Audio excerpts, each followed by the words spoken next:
गांव के एक छोटे से घर में एक बार फिर सर्दी का मौसम आ चुका था। ठंड के मारे लोग ठिठुरते हुए अपने अपने काम में लगे हुए थे। रात्रि का समय था और गांव के घरों में हल्की सी चुप थी, जैसे हर किसी को ठंड से बचने के लिए आराम की जरूरत हो। ऐसे में ठंड के एक घर में बहू रानी को देखा जा सकता था, जो ठंड में भी जल्दी उठकर सुबह के कामों में लगी हुई थी। उसकी यह आदत सबको हैरान करती थी। वह घर गांव के किनारे स्थित था। वहां एक बड़ी सी छावनी थी और एक पुराना सा घर जिसमें बड़ी सी आंगन था। घर में कुल 5 लोग थे, बूढ़े सास ससुर, उसका पति और 2 बच्चे। घर की बहू रानी नामक महिला की उम्र करीब 28 वर्ष थी। वह अपनी सास ससुर के साथ बहुत आदर और समझदारी से पेश आती थी। उसकी मेहनत, ईमानदारी और त्याग के कारण सभी उसे आदर्श बहू मानते थे। ठंड का मौसम आ चुका था और रानी के परिवार में सबको ठंड में सोते वक्त ज़्यादा कंबल की ज़रूरत होती थी। लेकिन रानी की आदत थी कि वह सुबह सूर्योदय से पहले उठ जाती थी। घर के आंगन में बर्फ की हल्की परत बिछी रहती थी, लेकिन रानी को इससे कोई फर्क नहीं पड़ता था।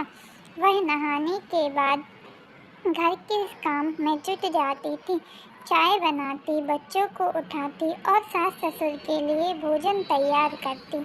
इन कामों के बावजूद वह सर्दियों में भी अपने चेहरे पर कोई शिकन नहीं लाती थी। रानी की सास, जो बहुत कड़ी महिला थी, अपनी बहू की इस आदत से बहुत खुश थी। एक दिन रानी की सास ने उसे डांटते हुए कहा, तुम्हें ठंड में इतनी जल्दी उठने की कोई ज़रूरत नहीं है। थोड़ी देर आराम करो, तुम्हारी सेहत पर असर पड़ सकता है।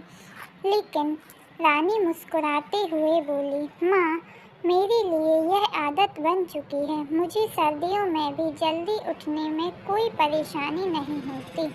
यह मेरे लिए एक रिवाज जैसा बन चुका है। रानी की सास हैरान हो गई। वह जानती थी कि रानी हर काम को अपने दिल से करती थी और उसकी मेहनत ही घर के सारे कामों को बिना किसी परेशानी के चलाती थी। फिर एक दिन रानी की सास ने पूछा, तुम्हारी यह आदत इतनी जल्दी उठने की क्यों है? क्या तुम्हारे घर में कोई विशेष वजह है? रानी ने सास की तरफ देखकर धीरे से उत्तर दिया, माँ, हमारे गांव में बचपन से ही यह सिखाया गया है कि ठंड में जल्दी उठकर सूरज के साथ शुरुआत करना चाहिए। ऐसा करने से शरीर स्वस्थ रहता है और मन भी शांत रहता है। मुझे यह आदत बचपन से ही मेरे दादी नानी से मिली है। मेरे घर में हर किसी को यह आदत थी और मैं भी इसे निभाती हूँ। सास ने रानी की बातों को समझा और फिर कभी उसे जल्दी उठने से रोकने की कोशिश नहीं की। इसके बाद वह खुद भी रानी के साथ ठंड में जल्दी उठने लगी। धीरे धीरे घर के सारे लोग रानी की आदत से प्रेरित होकर सुबह जल्दी उठने लगे। यह आदत पूरे परिवार में फैल गई। एक दिन रानी का पति काम से घर वापस आया। उसे देखकर रानी ने खुश होकर कहा, तुमने देखा, घर के सब लोग अब जल्दी उठने लगे हैं, ठीक वैसे ही जैसे तुमने पहले कहा था। तुम्हारा अच्छा प्रभाव हमारी जिंदगी में साफ दिखाई देता है। पति ने कहा, रानी, तुम्हारी मेहनत और तुम्हारी सकारात्मकता ने हमारे घर को इस दिशा में मोड़ा है। तुम्हारा यह तरीका सचमुच एक उदाहरण बन गया है। ठंड में केवल जल्दी उठने की रानी की यह आदत न केवल उसे बल्कि उसके परिवार को भी नई ऊर्जा देती थी। सर्दियों में बर्फ से ढकी सुबह के समय में जब बाकी लोग बिस्तर से बाहर नहीं निकलना चाहते, रानी का दिल और मन हमेशा ताजगी से भरा होता था। कुछ दिनों बाद रानी के घर के आंगन को और भी सजाया।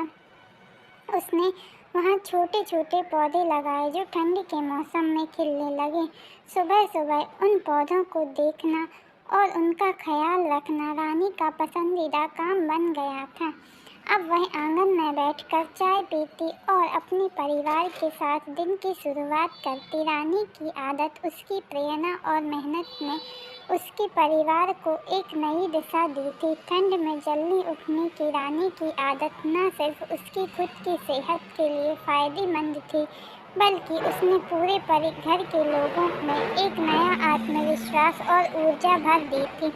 सभी को महसूस होने लगा था कि अगर कोई कार्य मन से किया जाए तो वह किसी भी मुश्किल से नहीं भागता। यही कारण है कि रानी की यह आदत पूरे परिवार में एक आदर्श बन गई और सभी ने इसे अपनाया। इस तरह ठंड में जल्दी उठने वाली बहू रानी की मेहनत और आदत ने न केवल घर को व्यवस्थित किया, बल्कि पूरे परिवार को एक नई दिशा और ऊर्जा भी दी। अब सर्दियों की सुबह रानी के लिए एक नई उम्मीद और आत्मविश्वास से भरी होती थी। चैनल को सब्सक्राइब करना ना भूलें।